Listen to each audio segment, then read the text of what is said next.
જામનગરની સરકારી જીજી હોસ્પિટલ ખાતે હવેથી ન્યુરોસર્જન સુપર સ્પેશિયાલિટીની સેવાઓ ફૂલ ટાઈમ મળી રહેશે. જીજી હોસ્પિટલની આરોગ્ય સેવામાં ઉમેદવાર થતા સૌરાષ્ટ્રના દર્દીઓને સર્જરી માટે અમદાવાદ સુધી દૂર નહીં જવું પડે. એમપી સાઈ મેડિકલ કોલેજના ડીએનસી ડૉક્ટર નંદની દેસાઈ. જામનગર જિલ્લો ચારે બાજુથી હાઈવે સાથે કનેક્ટેડ છે.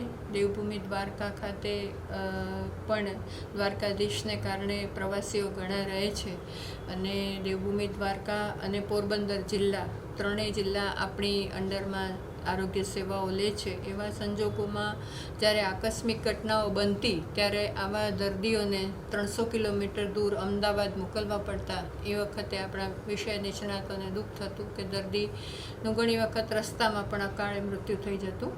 એવા સંજોગોમાં હાલમાં સરકારશ્રી તરફથી જામનગરના પદાધિકારીશ્રી અને અધિકારીશ્રીઓના અથાગ પ્રયત્નને કારણે ન્યુરોસર્જરીમાં એક સહપ્રાધ્યાપક ફૂલ ટાઈમ આપને મળેલ છે અને તે પહેલાં પણ સરકારશ્રી દ્વારા શરૂ કરવામાં આવેલ સેતુ યોજના અંતર્ગત 2 ન્યુરોસર્જન સંસ્થા ખાતે ઓલરેડી ફરજ બજાવે છે. એક યુરોસર્જન પણ ફરજ બજાવે છે અને એક ઓન્કોલોજિસ્ટ પણ ફરજ બનાવે છે.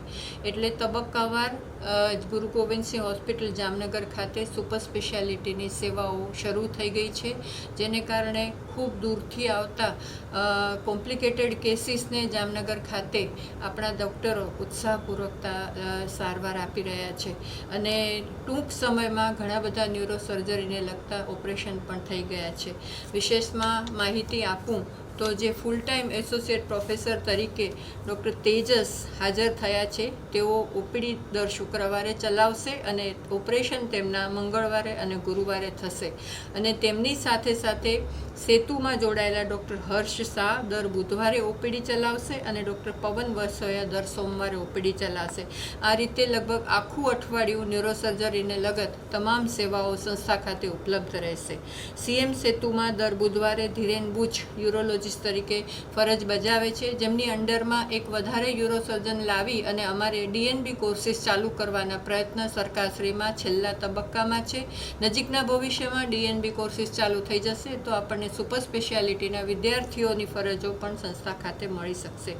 તે ઉપરાંત ડૉક્ટર અમિત સીતાપરા પીડિયાટ્રિક સર્જન તરીકે દર મહિનાના પ્રથમ શુક્રવારે આવે છે. ડૉક્ટર રુચિર મહેતા વિટ્રીઓ રેટાઇનાના સ્પેશિયાલિસ્ટ તરીકે દર સોમવારે આવે છે, જે આંખને લગત ઘણા બધા પ્રશ્નોનો ઉકેલ લાવી શકે છે. ડૉક્ટર ઝલક ઉપાધ્યાય પીડિયાટ્રિક એન્ડોક્રાઇનોલોજીસ્ટ છે, તે દર મહિનાના શુક્રવારે આવે છે. અને ડૉક્ટર શિવાની ભટ્ટ, જેમણે મેડિકલ ઓન્કોલોજીનો દર બુધવારે ફરજ બજાવવાનું ચાલુ રાખ્યું છે, જેને કારણે સંસ્થા ખાતે આવતા અંદાજે 500થી વધારે કેન્સરના દર્દીઓને રેડિયોથેરાપી કે જે લગભગ અંદાજે 220 કરોડના ખર્ચે લેવાયેલ સરકારશ્રી દ્વારા આવેલા મશીન છે, ત્યાં એ સારવારની સાથે સાથે ઓન્કોલોજીની સારવાર પણ જીસીઆરઆઈની અંડરમાં નક્કી થયેલા રિજીમ પ્રમાણે આપણે ડે કેર સેન્ટરમાં આપવાની ચાલુ રાખી છે અને જે કેન્સરના દર્દીઓ માટે આશીર્વાદરૂપ છે. ન્યુરોસર્જરી ઉપરાંત આ વર્ષે નવી બાબતોમાં સરકારશ્રીને આપણે કાર્ડિયોલોજી, નેફ્રોલોજી, પ્લાસ્ટિક સર્જરી અને યુરોસર્જરીમાં પણ ફૂલ ટાઈમ સહપ્રાધ્યાપક અને પ્રાધ્યાપક અને આસિસ્ટન્ટ પ્રાધ્યાપક મળી જાય એ પ્રકારની નમ્ર વિનંતી કરી છે. જો આ ત્રણેય જગ્યાઓ તમામ 4 સુપર સ્પેશિયાલિટીમાં ભરી દેવામાં આવશે તો ભવિષ્યમાં સુપર સ્પેશિયાલિટી પોસ્ટ ગ્રેજ્યુએશન એ અમારું સપનું છે. અને ગત વર્ષના 550 કરોડના ખર્ચે જે હોસ્પિટલનું ઇન્ફ્રાસ્ટ્રક્ચર નવું બનાવવાની દરખાસ્ત મંજૂર થયેલ છે, તેમાં આપણે સુપર સ્પેશિયાલિટી બ્લોકનો પણ સમાવેશ કરેલ છે, જેથી કરીને અદ્યતન ઇન્ફ્રાસ્ટ્રક્ચર, લેટેસ્ટ સાધનો અને એક્સપર્ટ તબીબીઓ સાથે આપણે જામનગર અને જામનગર જિલ્લાના તમામ સૌરાષ્ટ્ર રિજિયનને સુપર સ્પેશિયાલિટી સર્વિસીસ આપી શકીશું.